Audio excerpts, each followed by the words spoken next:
这是提前泡了2个小时的腐竹。泡腐竹的时候最好是用温水，里面加几滴白醋，上面压一个盘子，让它们完全都浸泡在里面，然后再把腐竹冲洗干净。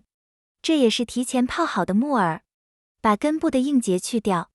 小米辣切小段，香菜切小段，再准备点蒜末，再掰几个干辣椒。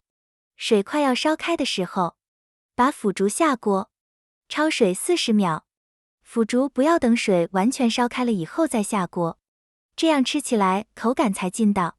捞出来过一下凉水，木耳也焯一下水，大约3分钟就可以，也过一下凉水，放上蒜末和干辣椒，锅烧干，多放些油，油热以后放点花椒粒炒香，炒香以后把花椒粒盛出来，热油浇在蒜末上，1勺生抽，1勺味极鲜，1勺香醋，1勺白糖提鲜，少放点盐，适量的熟芝麻，放入切好的香菜和辣椒段，简单又好吃的辣拌腐竹，吃起来香辣可口，有嚼劲。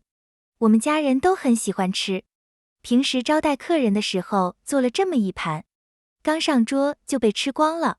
喜欢的朋友也可以试一下。谢谢大家。